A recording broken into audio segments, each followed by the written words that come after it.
दरम्यान माजी खासदार विनायक राऊत यांच्या सुनेनं हे आरोप केल्यानंतर फिरोज बाबा याला शनिवारी रात्री 11 वाजता ठाणे पोलिसांनी ताब्यात घेतलाय।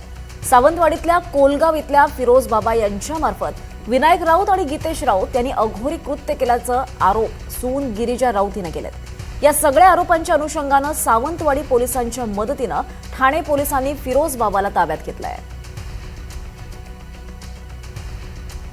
तर बंधू फिरोज बाबाला ठाण्यातून अटक करण्यात आली आहे। विनायक राऊत यांच्या अडचणी त्यामुळे आता आणखी वाढणार असल्याची शक्यता आहे। माजी खासदार विनायक राऊत यांची सून गिरिजा राऊत यांनी तक्रार केलेली आहे। राऊत कुटुंबावर अत्यंत खळबळजनक आणि गंभीर आरोप केलेत। तिचा मानसिक आणि शारीरिक छळ केला जात होता।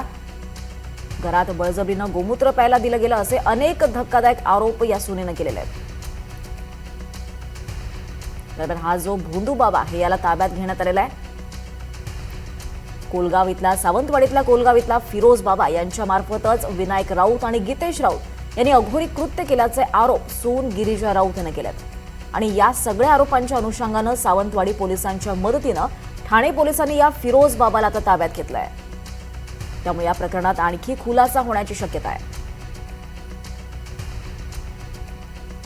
आपण पाहतोय माजी खासदार विनायक राऊत यांच्या सुनेनं अनेक गंभीर आरोप केलेले आहेत। अधिक माहिती घेऊयात आमचे प्रतिनिधी अक्षय कुडकेलवार यांच्याकडून। अक्षय, का अधिकचे अपडेट्स या प्रकरणासंदर्भात?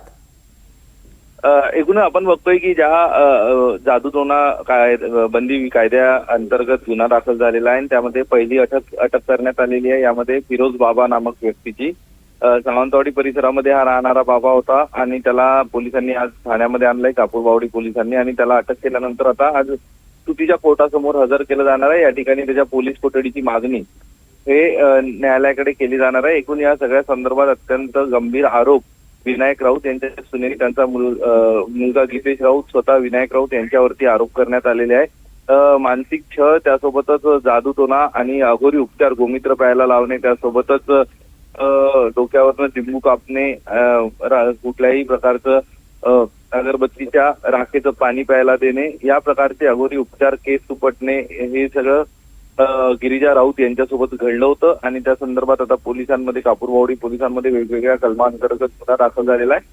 2 बाबांचा उल्लेख करण्यात आला होता यामध्ये, त्यापैकी एका बाबाला अटक करण्यात आलेली आहे। या बाबासह इतर एकूण 7 आरोपी या सगळ्या प्रकरणामध्ये ज्यांच्यावरती गुन्हा दाखल करण्यात आला होता। आता आपण बघतोय की या बाबाला नेमकं कोर्टासमोर हजर केल्यानंतर काय कोर्टासमोर बाजू मांडली जाते आणि पोलिसांच्या माध्यमातून थेट या बाबाची पुन्हा एकदा पोलीस कोठडी जी आहे वाढवून मागण्यात येणार आहे। निश्चितच अक्षय, धन्यवाद या सविस्तर माहितीसाठी।